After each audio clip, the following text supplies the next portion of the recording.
Hello students, IIT brain में आपका स्वागत। आज हम S.S.Krotov के प्रॉब्लम 1.19 पे डिस्कस करेंगे। सो आप एक बार पहले क्वेश्चन सुने। To rings O and O dash are put onto vertical stationary rods AB and A dash B dash respectively.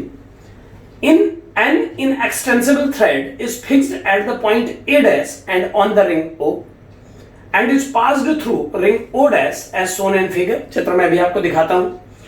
Assuming that ring O dash moves downward at a constant velocity v1, the velocity v2 of ring O if angle AOO dash equal to alpha is। उसके आगे options है। So problem ये है कि दो vertical rods जो कि fixed हैं, उन रॉड्स के अरेंजमेंट में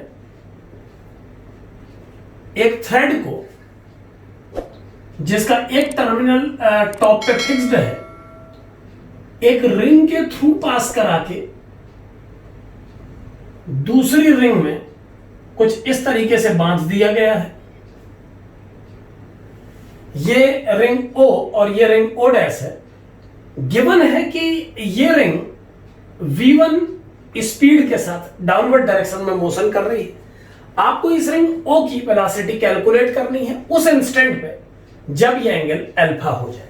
सो इस कॉन्फ़िगरेशन के अकॉर्डिंगली आपको प्रॉब्लम सॉल्व करनी है। एक बार पहले भी हम इस क्वेश्चन को सॉल्व करने के लिए वीडियो क्रिएट कर चुके हैं, लेकिन उस दिन हमने उस वीडियो में इसे सॉल्व करने का रिलेटिव फ्रेम मेथड एक्सप्लेन किया था। आज हम इसे सॉल्व करने का वो तरीका यूज करेंगे जिसमें हम सभी वेलोसिटीज को ग्राउंड फ्रेम से ही ऑब्जर्व करेंगे। जैसा मैंने उस क्लिप में भी बताया था कि आप किसी टर्म के डिफरेंशिएशन को वेलोसिटी में जब कन्वर्ट करते हैं, टाइम के रिस्पेक्ट में डिफरेंशिएट करके, तो आपको ये देखना होता है कि आपने वो मेजरमेंट किस पॉइंट से किया है। अगर आपका मेजरमेंट किसी मूवेबल पॉइंट से है तो वो ग्राउंड का ऑब्जर्वेशन नहीं हो सकता। जैसे इससे पिछली मेथड में हमने स्ट्रिंग के इन दो पार्ट्स को x और y डिफाइन करके जब इस y को टाइम के रिस्पेक्ट में डिफरेंशिएट किया था, तो हमने देखा था कि वो y का डिफरेंशिएशन इसकी वेलोसिटी को डायरेक्ट एक्सप्लेन नहीं कर पा रहा है, क्योंकि वो y इस O डैश से मेजर किया गया है जो कि खुद मूवेबल है। तो वो उस फ्रेम का ही ऑब्जर्वेशन माना जाएगा जिस फ्रेम से हमने उस लेंथ को मेजर किया। यानी O डैश खुद मूवेबल है और आपने डिस्टेंस को O डैश से O तक मेजर किया है, तो इस डिस्टेंस के टाइम डेरिवेटिव से हमें O की वेलोसिटी ग्राउंड के रिस्पेक्ट में नहीं मिल सकती है। सो आज हम इसे डायरेक्ट ग्राउंड फ्रेम से सॉल्व करने की कोशिश करेंगे। सो ग्राउंड फ्रेम से सॉल्व करने के लिए हमें सबसे पहली बात यह ध्यान रखनी होगी कि आप जिस डिस्टेंस को भी डेरिवेटिव बनाने के लिए इस्तेमाल करें, वो डिस्टेंस किसी स्टैटिक या फिक्स्ड पॉइंट से मेजर की हुई होनी चाहिए। सो मान लेते हैं आज इस डिस्कशन में कि जो पहली रिंग O डैश का टॉप से डिस्टेंस है वो x है, जबकि दूसरी रिंग का टॉप से डिस्टेंस y है। अब यहां ध्यान दें कि दोनों डिस्टेंसेस को मैं टॉप से ही मेजर कर रहा हूं, क्योंकि इस पूरी प्रॉब्लम में टॉप जो रूफ है वो स्टैटिक है अपनी पोजीशन पे। सो x और y दोनों डिस्टेंसेस मैंने फिक्स्ड और स्टैटिक पोजीशन से मेंटेन की हैं, मैनेज किए हैं, मेजर किए हैं। इसीलिए इनके टाइम डेरिवेटिव से मुझे जो भी वेलोसिटीज मिलेंगी वो यकीनन ग्राउंड फ्रेम का ही ऑब्जर्वेशन होंगी, और हमें इस पूरे प्रॉब्लम को सॉल्व करके फाइनली वेलोसिटी v2 जो कि रिंग O की वेलोसिटी है उसे कैलकुलेट करना है। ये हम देख सकते हैं क्लियरली कि जब ये रिंग डाउनवर्ड जर्नी करेगी तो ये रिंग अपवर्ड मूव करेगी। तो मान लेते हैं कि इस रिंग की वेलोसिटी इस पूरी प्रोसीजर में v2 है। v2 का वैल्यू हमें कैलकुलेट करना है। सो कैसे लेंथ कंस्टेंट यूज करके हम इसे सॉल्व कर पाएंगे, एक बार देखें। ये डिस्टेंस अगर x और ये डिस्टेंस y है, तो इस O पोजीशन से O डैश पोजीशन तक इस वर्टिकल डिस्टेंस की जो वैल्यू होगी वो y माइनस x होनी चाहिए, और इस डिस्टेंस के y माइनस x होने के कारण और ये एंगल अल्फा होने के कारण, क्योंकि दोनों अल्टरनेट इंटीरियर है, इस हाइपोटेनियस की वैल्यू यानी O से O डैश तक जो लेंथ है स्ट्रिंग का वो हो जाना चाहिए y minus X into sec alpha. अब y minus x sec alpha और इस x से इन दो पीस से मिलके ये रिंग ये थ्रेड कंप्लीट बनी हुई है। सो हम इस थ्रेड की कंप्लीट लेंथ L को x plus y minus X into sec alpha के फॉर्म में डिफाइन कर सकते हैं। सो L की वैल्यू को हम x plus Y minus x sec alpha कह सकते हैं। अब अगर हम इस इक्वेशन को डिफरेंशिएट करें टाइम के रिस्पेक्ट में, जैसा कि वेलोसिटी तक पहुंचने के लिए हमें करना होगा, तो हमें मिलेगा 0, क्योंकि L कांस्टेंट है इसीलिए उसका डिफरेंशिएशन 0 पुट किया गया है, equal to dx by dt plus, जब आप इस टर्म को डिफरेंशिएट करेंगे तो आप देख पा रहे हैं कि ये दो वेरिएबल्स का प्रोडक्ट है, तो इसमें प्रोडक्ट रूल लगाने पर यह बन जाएगा y minus X D upon D T of sec alpha. अब सेक अल्फा का टाइम के रिस्पेक्ट में जो डेरिवेटिव होगा वो होना चाहिए sec alpha tan alpha into D alpha by D T. यहां ध्यान रहे कि अल्फा एक वेरिएबल है, क्योंकि जैसे जैसे ये दोनों रिंग मूव करेंगे अल्फा का वैल्यू चेंज हो, तो दो वेरिएबल्स के प्रोडक्ट के लिए जो डिफरेंशिएशन का फॉर्मूला है हम वो अप्लाई कर रहे हैं। तो उस फॉर्मूले के अकॉर्डिंगली फर्स्ट टर्म प्लेस करके हमने सेकंड का डिफरेंशिएशन किया है टी के रिस्पेक्ट में, प्लस एक बार हम सेकंड टर्म को प्लेस करके फर्स्ट का डिफरेंशिएशन करेंगे तो वो बन जाएगा dy by D T minus dx by D T. अब अगर हम इस फॉर्मूले में dy बाई डी टी और dx बाई डी टी को, यानी कि x और y के चेंज होने के रेट को वेलोसिटी से एफिलेट करें तो क्या इक्वेशन हमें मिलेगी, देखें एक बार। dx बाई डी टी इस डायग्राम के अकॉर्डिंगली v1 है, क्योंकि x के इंक्रीज होने का रेट ही v1 है।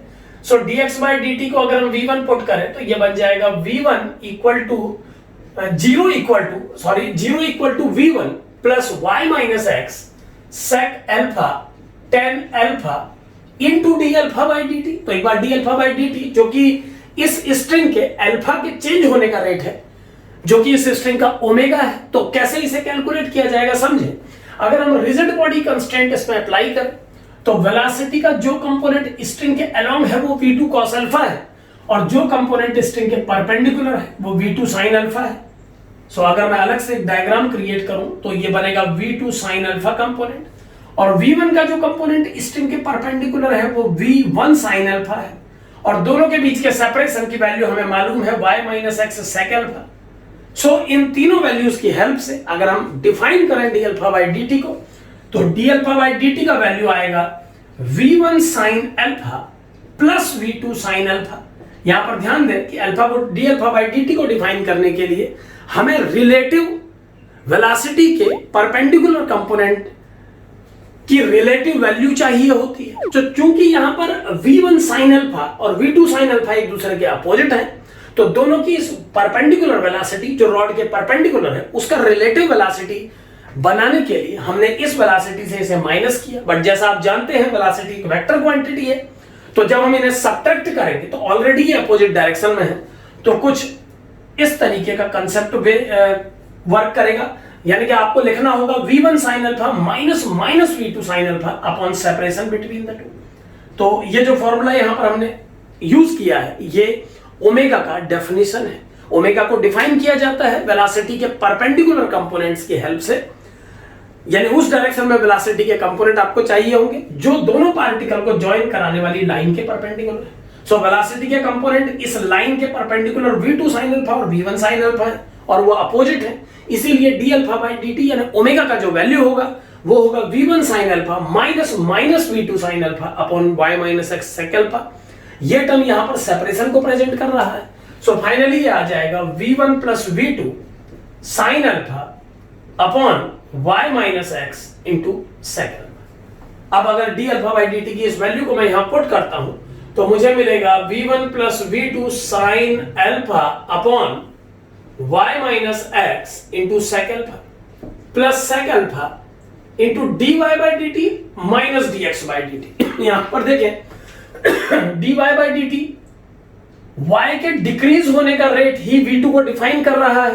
सो dy बाई dt को मैं पुट करता हूं माइनस v2। इस टर्म को जरा ध्यान से देखें, v2 वेलोसिटी है ओ रिंग की, और जब ओ रिंग अपवर्ड डायरेक्शन में ट्रेवल कर रही है, जैसा कि डायग्राम बना के हमने प्रॉब्लम को सॉल्व करने की कोशिश की है, तो v2 y के इंक्रीज होने का रेट, y के डिक्रीज होने का रेट है, जबकि dy बाई dt y के इंक्रीज होने के रेट को शो करता है। सो जब v2 को dy बाई dt से एफिलेट किया जाएगा तो v2 को dy बाई dt के बराबर नहीं कहा जा सकता, उसे dy बाई dt के निगेटिव के इक्विवेलेंट मानना होगा। यही वजह है कि dy बाई dt को हम माइनस v2 अप्लाई कर रहे हैं, और dx बाई dt जो कि x के बढ़ने का रेट शो कर रहा है, सो इसे डायरेक्ट v1 से कंपेयर किया जा सकता है। So 0 equal to v1 plus y minus x sec alpha tan alpha v1 plus v2 sin alpha upon y minus x sec alpha plus sec alpha into minus v2 minus v1। ये equation हमें मिली इतना solve करके। अब एक बार इस minus को इस term से कॉमन लेके बाहर चेंज कर देते हैं और फिर इस प्रॉब्लम को सॉल्व करके देखते हैं कि क्या है। देखें एक बार, y माइनस x और sec अल्फा को कैंसिल करने के बाद 0 की वैल्यू आ जाएगी v1 plus tan alpha sin alpha, इसे मैं sin square alpha by cos square alpha लिख रहा हूं, क्योंकि tan alpha sin alpha by cos alpha होता है।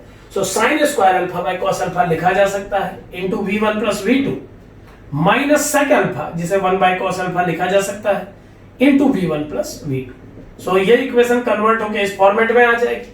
अब अगर हम इस टर्म से इन दोनों टर्म्स को अगर हम लेफ्ट में शिफ्ट करें 0 की साइड, तो ये इक्वेशन फाइनली बन जाएगी v1 plus v2 upon cos alpha, जो कि कॉमन टर्म्स थे मैंने बाहर निकाल लिए हैं, और ब्रैकेट में 1 minus sin square alpha equal to v1। यहां पर हमने इन दोनों टर्म्स को राइट शिफ्ट लेफ्ट शिफ्ट कर दिया है, तो ये टर्म बन जाएगा पॉजिटिव, ये माइनस, और फिर v1 plus v2 by cos alpha को कॉमन लेने के बाद 1 माइनस sin स्क्वायर अल्फा हमें मिलेगा इक्वल टू v1। ये टर्म cos स्क्वायर अल्फा के बराबर होगा, और एक cos अल्फा कट करने के बाद ये बन जाएगा v1 plus v2 cos alpha equal to v1।